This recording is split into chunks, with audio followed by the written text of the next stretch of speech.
और प्यारे स्टूडेंट्स, तो जैसा कि आप सभी के अभी बोर्ड एग्जाम चल रहे हैं और उम्मीद करता हूँ कि बहुत अच्छे हुए होंगे।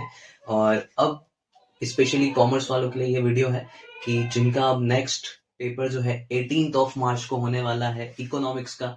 और क्योंकि एज एन इसके लिए ये वीडियो है, तो जैसा कि आप सभी को पता है कि मैक्रो इकोनॉमिक्स जिसमें सबसे ज्यादा डर लगता है, तो उसके लिए कुछ टॉपिक है मेरे पास जो इंपॉर्टेंट टॉपिक्स होने वाले हैं आपके अभी के बोर्ड एग्जाम के लिए 2025 और 26 के सेशन में। यानी कि 2026 में जो बोर्ड एग्जाम होने वाले हैं सीबीएसई के, उनके लिए कुछ इंपॉर्टेंट टॉपिक्स है, जैसे कि आपको जो बहुत अच्छे से पढ़ने हैं और काफी इजी टॉपिक है और आपको उसमें से क्वेश्चन डेफिनेटली इन सारे टॉपिक्स में से आपको बोर्ड एग्जाम के पेपर में मिलेंगे।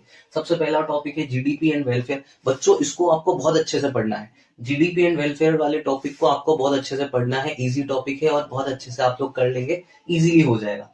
उसके बाद आपको ध्यान में रखनी है सेकंड चीज की concepts of methods of calculating national income. जो कंपोनेंट है जो कंपोनेंट्स हैं methods of calculating national income के, उनके कंपोनेंट्स को आपको ध्यान रखना है, क्योंकि पिछले कई सालों से इस तरीके के क्वेश्चंस बन रहे हैं जिनमें आपको उनके कंपोनेंट्स को एक्सप्लेन किया जाता है। क्वेश्चन पूछता है कि बताओ इनकम मेथड से कैसे नेशनल इनकम कैलकुलेट करी जाती है, एक्सपेंडिचर मेथड से कैसे नेशनल इनकम कैलकुलेट करी जाती है। तो आपको वो एक्सप्लेनेशन कैसे होगी वो आपको आनी चाहिए। तो आप इस पे ध्यान दीजिए कि नेशनल इनकम के प्रैक्टिकल क्वेश्चन चलो नहीं समझ में आते, लेकिन इस तरीके से क्वेश्चन बनेगा तो वो आप इजीली अटेम्प्ट कर सकते हैं। नेक्स्ट है फंक्शंस ऑफ मनी। मनी के फंक्शंस आपको बहुत अच्छे से आने चाहिए।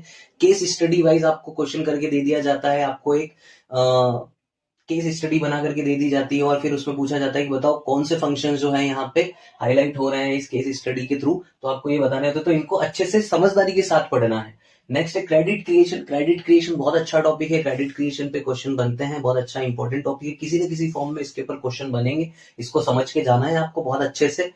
और नेक्स्ट है कंजम्पशन फंक्शन और सेविंग फंक्शन। देखो, कंजम्पशन फंक्शन और सेविंग फंक्शन दोनों ही पढ़े हैं, दोनों के ऊपर प्रैक्टिकल क्वेश्चंस जो न्यूमेरिकल क्वेश्चंस है वो भी इनके ऊपर बनते हैं और ये बोर्ड एग्जाम में पूछे जाते हैं। ये फेवरेट क्वेश्चन है, आप मान लीजिए फेवरेट क्वेश्चन है। ये आपको एमसीक्यूज में भी मिल सकते हैं, ये आपको कहीं पे भी 3 नंबर के 4 नंबर के क्वेश्चंस में भी आपको दिख जाएंगे। नेक्स्ट है detail understanding of RBI instruments of money control.